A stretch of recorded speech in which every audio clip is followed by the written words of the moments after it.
Welcome back. 680 senior business editor Mike Eppel joins us now. Good morning, Mike. Hey, Faiza, how you doing this morning? I can't complain. How are you? Well, as we were talking off air, We were talking off air. the poor neighbor's dog got hit by a skunk last night, sprayed point blank. So, yeah, that caused a few sleepless hours just in the entire neighborhood, for goodness sakes. That time of year. One skunk, We're pushing through. one neighborhood. One skunk, whole bunch of houses. Wow. Okay. I wish you all the what a best mess. with that. Yeah, we're fine. Okay. Let's talk about New York City. No vax, Yeah. no service. They're set to Yeah. require proof of vaccination for indoor dining and gyms, similar to a new health law passed in France. Let's talk a little bit about that.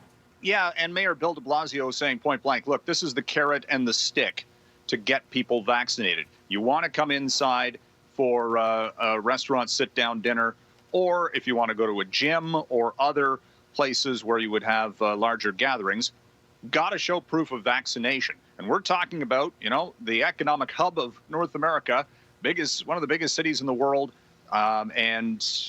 taking a leadership role in getting people incentivized to get vaccinated. France has got a new health law that they're putting into effect. A lot of the Fortune 500 companies now, Faiza, the likes of Walmart and Facebook and Google and Disney, and yesterday Tyson Foods, huge food processing company, and wasn't, at the early onset of COVID-19, how many production facilities in the food chain were shut down because of COVID outbreaks? Tyson saying employees have to be vaccinated. And Vanguard Mutual Funds, another one, $1,000 bonus if you show proof of vaccination.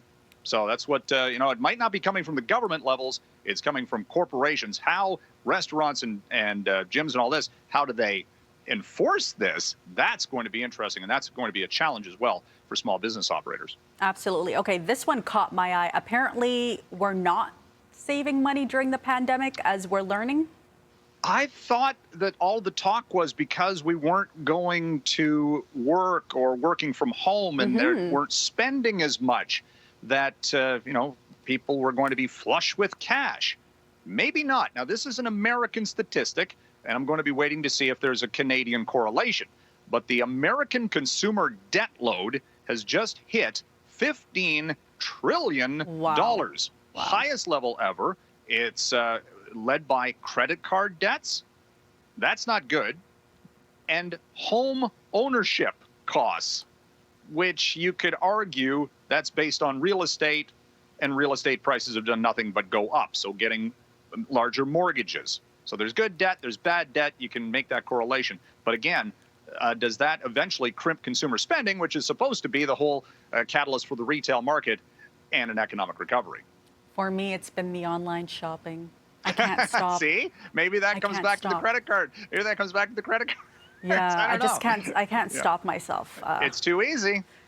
Way too easy. Yeah. Okay, let's talk about first quarter profit for Toyota, a record. $8.2 billion for Toyota. Sales up 73%. Now, again, last year's second quarter, people weren't doing much of anything. This year, they're out buying cars and trucks. But, the auto industry has been dealing with a semiconductor shortage, which General Motors is going to report, I think it's either today or tomorrow. They're going to talk about how their earnings have been somewhat dented.